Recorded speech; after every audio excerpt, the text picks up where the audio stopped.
Angkara amaran syaitan.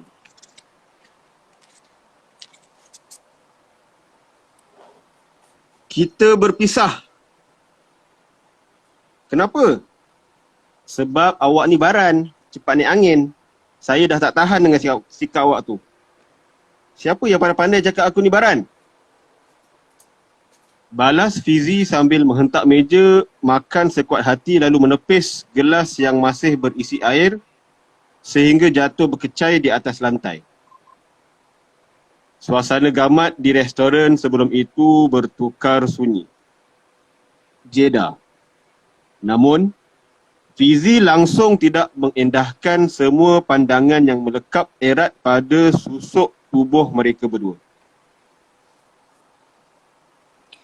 Cara macam ni kau tak mengaku baran, memalukan aku saja.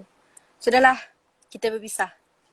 Nina membelakangi Fizi dengan wajah yang berwarna merah. Malu barangkali. Kalau itu yang kau nak, suka hati kau lah. Malas aku nak serabutkan kepala aku. Nina tergamam buat beberapa ketika mendengar kata-kata Fizi yang menyakitkan hati itu. Tanpa berfikir panjang, Nina mengorak langkah meninggalkan restoran.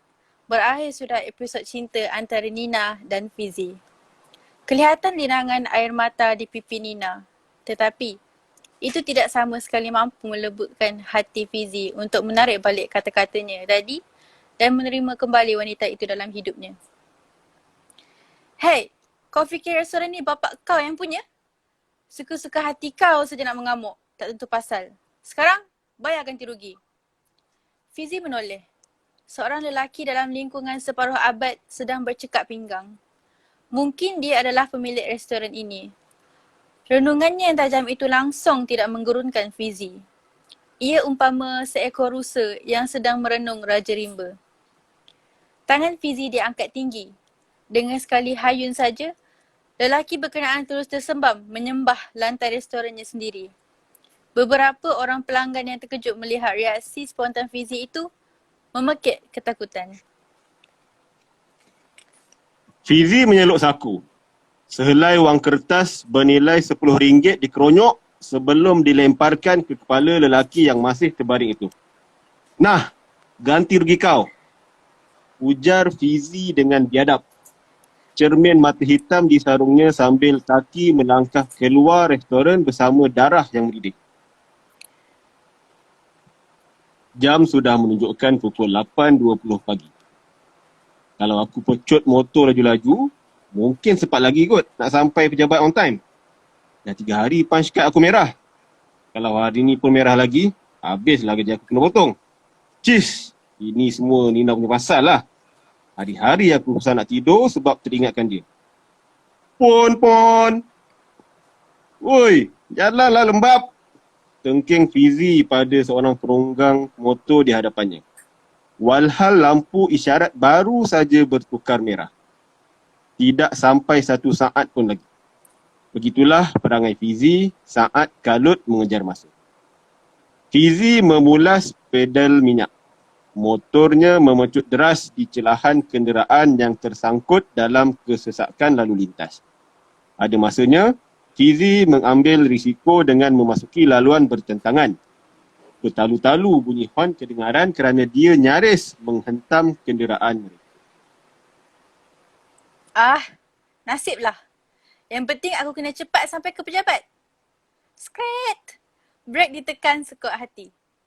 Dari jauh lagi Fizi sudah nampak ada kereta memberi isyarat untuk menukar lorong.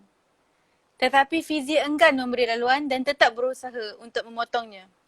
Akibatnya, motornya hampir-hampir menghentam kereta berkenaan. Tidak semena-mena, api kemarahan dalam diri Fizi menjulang tinggi. Bermacam-macam perkataan kesat terbit di bibirnya. Disebabkan kesesakan jalan raya, kereta berkenaan tersangkut di tengah jalan. Fizi tidak dapat meneruskan perjalanan disebabkan terhalang oleh kereta di hadapannya itu. Fizi nampak yang pemandu kereta berkenaan mengangkat tangan sebagai tanda maaf kerana telah menyusahkan pengguna jalan raya yang lain. Minta maaf konon menyusahkan orang. Fizi berusaha untuk menyelit. Bimbang keretanya tercalar setelah melihat Fizi ingin mencelah. Si pemandu cuba untuk menghalakan keretanya ke tepi agar dapat memberi ruang kepada Fizi.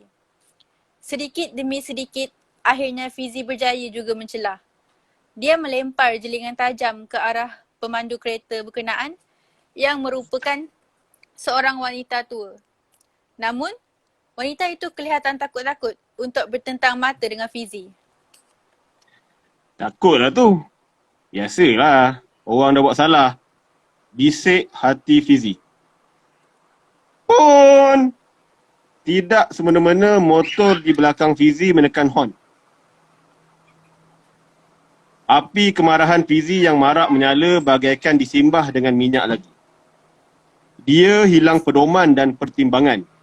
Dalam sekelip mata, Fizi menumbuk cermin sisi kanan kereta wanita tua itu sehingga patah. Wanita berkenaan terkejut bukan kepalang. Tanpa membuang masa lagi, motor dipecut laju. Sempat juga Fizi menoleh ke belakang, lalu menghadiahkan wanita itu sebuah senyuman paling sinis sebagai tanda terima kasih kerana telah membuatkan dirinya naik angin pagi ini. Fizi, awak lewat lagi hari ni. Fizi diam. Beg dicampakkan di atas meja sebelum kerusi ditarik dengan kasar. Oleh kerana awak dah lewat melebihi 3 hari, gaji awak pergi, mam. Fizi memotong kata-kata penyaliannya dengan ungkapan kesat yang sengaja tidak dihabiskan. Nak potong gaji aku? Potong lah. Nanti aku bawa geng aku belasah kau. Fizi memberi peringatan kepadanya sambil menunjukkan sekepal penumbuk.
Fizi tidak mempedulikan si penyelia itu.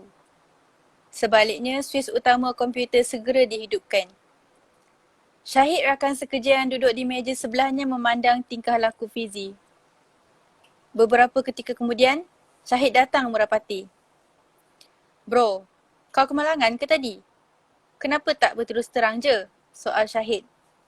Bila masa pula aku kemalangan? Pandai je kau ni. Balas Fizi acuh tak acuh. Kepalanya masih menghadap komputer. Habis tu, kenapa dengan tangan kiri kau tu? Tanya Syahid lagi. Fizi mengerling pada tangan kirinya.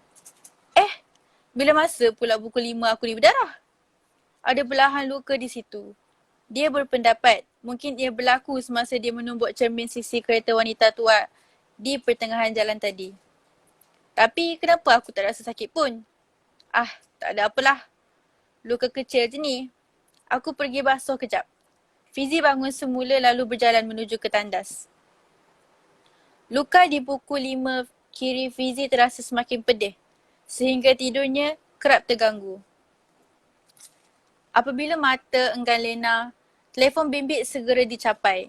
Baru jam 4 pagi. Dia memetik suis lampu bilik lalu membuka balutan di tangan. Gatalnya. Fizi menggaru kulit di sekitar kawasan luka berkenaan. Semakin merah, ada juga nanah. Dia sendiri jijik dengan belahan luka itu yang berkuping hitam dan masih ada kesan darah.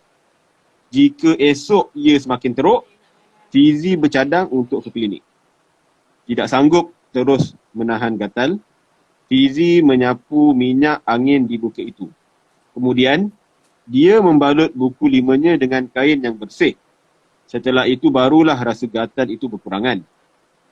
Fizi memadamkan suis lampu untuk masuk tidur.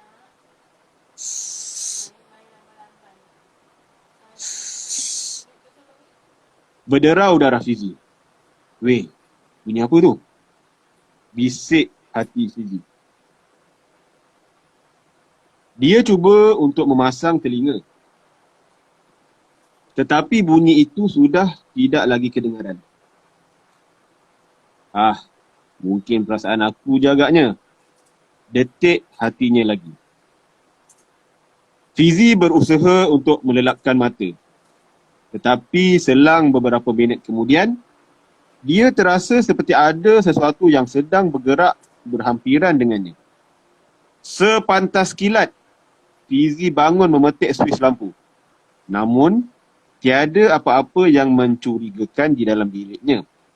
Tertungap-tungap Fizi menarik nafas. Jantung tidak semena-mena berdegup kencang. Sewaktu dia mahu kembali mematikan suis lampu, Fizi menyedari balutan di tangan kirinya sudah terbuka. Dahinya berkerut seribu. Aneh sekali.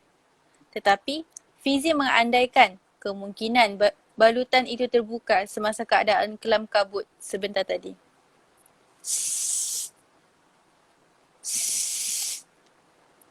Terbuntang mata Fizi sebaik menyedari ada seekor ular hitam kecil menyusup keluar dari belahan luka di tangannya. Kurang ajar. Dari mana pula ular datang? Perasaan takut yang bercampur dengan marah memaksa Fizi untuk menghempas tangan kirinya ke dinding dengan kuat. Sakitnya. Tetapi dia puas melihat ular hitam itu mati terkulai. Tanpa disangka-sangka, ada sesuatu yang seperti akar pokok tumbuh meliar di celah-celah jari tangan kirinya. Perlahan-lahan, tangan Fizi bertukar menjadi warna hitam. Dia mulai cemas. Fizi menjerit di dalam bilik sambil mundar-mandir tidak tentu hala. Tidak semena-mena, Fizi ternampak kelibat seorang wanita tua pada cermin dinding. Wajah wanita tua itu sama dengan individu yang cermin sisi keretanya ditumbuk oleh Fizi semalam. Hei orang tua, ini mesti kerja kau kan? Muncullah. Ingat aku takut? Serentak dengan itu, keluar beberapa ekor ular dari luka di tangannya itu lalu melingkari seluruh tubuh Fizi dengan bebasnya. Dia cuba untuk menangkap dan membuang ular-ular itu daripada memasuki mana-mana rongga tubuhnya. Tetapi semakin Fizi menepis, Semakin banyak pula yang keluar dari belahan lukanya itu. Tanpa berfikir panjang, Fizi berlari ke dapur lalu mengambil sebilah parang. Kau buat sarang dalam tu ya? Tak guna betul. Sekarang rasakan.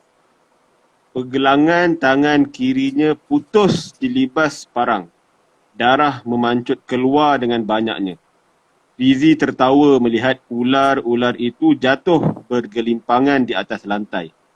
Namun, kepalanya rasa berpinar, tiba-tiba dan dunia seakan sedang berpusing. Semakin lama, semakin laju. Saat Fizi rebah di atas lantai, pandangannya mulai gelap. Dalam kesamaran itu, dia ternampak kelibat seorang wanita tua berpakaian putih sedang berdiri di hadapannya. Semalam. Nenek, kenapa orang tu tumbuk cermin kereta nenek? Dia marah dengan nenek agaknya. Biarkanlah dia. Mesti orang tu jenis panas badan kan? Sian nenek. Harap-harap orang tu akan kemalangan. Hish, tak baik doakan keburukan untuk orang lain, cu. Kalau orang buat jahat dengan kita sekalipun, jangan kita doakan yang buruk untuk dia. Biarlah Tuhan saja yang membalasnya, ujar wanita tua itu lagi. Hatinya kini diulik resah. Pemanduannya semakin sukar. Ketiadaan cermin sisi kereta benar-benar menyulitkannya. Tambahan pula, jalan raya begitu sibuk dengan kenderaan yang bersimpang siur. Dengan tangan yang terketar-ketar, dia menukar lorong bagi memasuki simpang di hadapan. Pon! Wanita tua itu terperanjat. Dia tidak nampak ada sebuah motosikal berkuasa tinggi sedang ditunggang laju di tepi kanan keretanya. Boom! Kemalangan maut. Okey, so kita tengok dia punya kesimpulan cerita ni Sekejap, mana surat dia? Penawar racun berbisa. Okey, mana tajuk dia? Okey. Cerpen angkara amarah syaitan di pula penulis mengetengahkan kepentingan bersabar dalam kehidupan seharian. Jika amarah gagal dikawal, bimbang, kita akan bertindak di luar jangkaan dan menimbulkan kesulitan di pihak yang lain. Syaitan amat suka dengan manusia yang mudah hilang pertimbangan kerana pada saat inilah mereka dapat menguasai emosi manusia untuk bertindak lebih rakus. Okey, so itu dia antara cerpen-cerpen yang sempat untuk kami baca live. Dendam Roh Reza, Misteri Video Badal. Ada 3 cerpen lah. So ada lagi 6 cerpen berbaki. Siapa yang nak tahu detail, direct DM Buku Puris. Okay, sekian. Terima kasih banyak Usna. Terima kasih semua. Kita jumpa lagi insyaAllah. Terima kasih, Jamil. Assalamualaikum warahmatullahi wabarakatuh.